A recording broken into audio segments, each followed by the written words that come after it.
Thanks for joining me after the fifth round of the FA Cup on Saturday the 1st of March 2025, where it finished Bournemouth 1, Wolves 1, and Bournemouth won on penalties after extra time.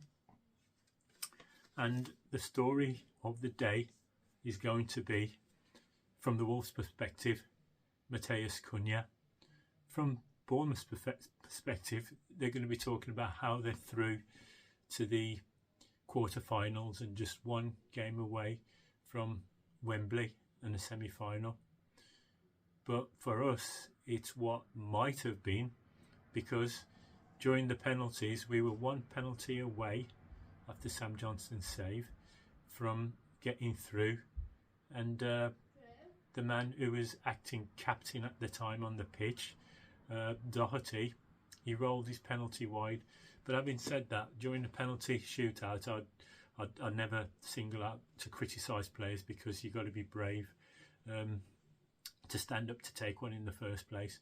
But there was another one after that where Bournemouth Traore, who was playing his first game since, I think it was the Carabao Cup game against Burnley at Molineux earlier in the season, he was playing his first game. His penalty came down off the bar, hit the keeper on the back, and they usually go in, but it stayed out. And then Bournemouth, Sinisterra, he finished it off, and they're through. But for us, yeah, we saw today the very best and the very worst of Matheus Cunha. First of all, at the starting starting line, he played Sam Johnston in goal, as he has done all the other previous rounds, and gave Sarr a rest. And Giga, Sarabia and Larson came in today as starters for the Doc, Munetsi and Andre, even though those three finished the game on the pitch. But it was the first half, you say that Bournemouth were first to the ball, but there wasn't much in it, because the possession wise at half time, the stats were 58 to 42% to them, but they were first to most balls. But having said that, we had a couple of clear cut chances. The one that stood out most was when Larson had a chance in front of goal after Cunha had centred the ball, and he wasn't quick enough to react to it, and but they took the lead, and it was a route one, really, a long ball, a shot by Semenyo, and Johnston parried it, and it ran through to their player who tucked it away. He was first to react. Our defence was nowhere, and he tapped it into an empty net, and it went to half time at 1-0 to them. And in the second half, we played a lot better. João Gomez intercepted a clearance from them, chested it down and volleyed it over the bar, just dipped over the bar. He got himself booked again in the first half, so he's got to be careful about totting up the bookings and getting another ban, suspension later in the season in important running. But yeah, again, Cunha, what can you say about his goal just before the hour, 59 minutes? It was out of nothing, really. 25 to 30 yards, nothing really on. He just hammered it into the roof of the net. Their keeper, Kepa Arrizabalaga, he had no chance. But what a goal that was. And yeah, we saw Wolves making a triple substitution later in the second half when Doc, Munetsi and Andre came on for Semedo, Sarabia and João Gomez, the booked João Gomez. And yeah, we were more competitive. We looked a bit stronger, and but the Munetsi, he had an opportunity, but it proved to be offside. But that's another bit.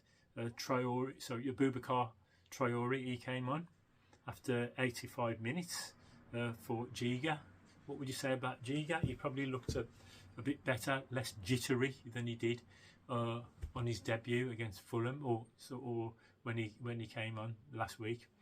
But yeah, he looked a lot less jittery today, and it's the same as Agbadou, because when he came into the team in the FA Cup and the following games after, he was solid in defence, but his passes were going astray, and just hope that Giga's the same, because he, after all, he's played in the Champions League this season for Red Star Belgrade, so he looked a lot more assured today. Maybe it's just time on the pitch that then we'll see the best of him.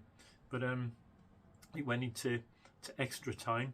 Alfie Pond came on for Bellegarde, who had a good game. The last kick in the first half flashed wide. I was expecting to see it nestle in the back of the net, but thankfully it did. In the second half, Totti cleared a couple off the line, and it looked like we were settling for penalties, and that's what we got, and the rest is history. But Cunha, after he got sent off in extra time, he slapped the guy, he kicked him, he moved his head towards him. That's Kirkes or whatever his name is. But and even when he was going off, it seemed like he completely lost his head. And now we're going to miss him for the Everton game next Saturday. Everton at home, Southampton away, which is going to be a 6-pointer, and the Hammers at home. So not only has he let himself down today, but he's let the team down, and nobody's been scoring apart from him lately. So yeah, well done, Mateus Cunha. But my man of the match probably was Totti Gomez. He had a really solid game, cleared a couple off the line, and made a few breaks forward. But as I say, the story of the day is Cunha. We saw him at his best with that wonder goal, and we saw him at his worst now, which has put him out for 3 games. Larsson's back, Wang's back, fit, even though Wang didn't get on the pitch. But yeah, that is it today. It's the effects of Cunha, his second ban after he lost his head again after the Ipswich match. But it finished Bournemouth through against Wolves on penalties after a 1-1 draw, and for us it's what might have been. So it's onto the league now, and we've got to concentrate on that and survival. So let me know what you think, and thanks for joining me.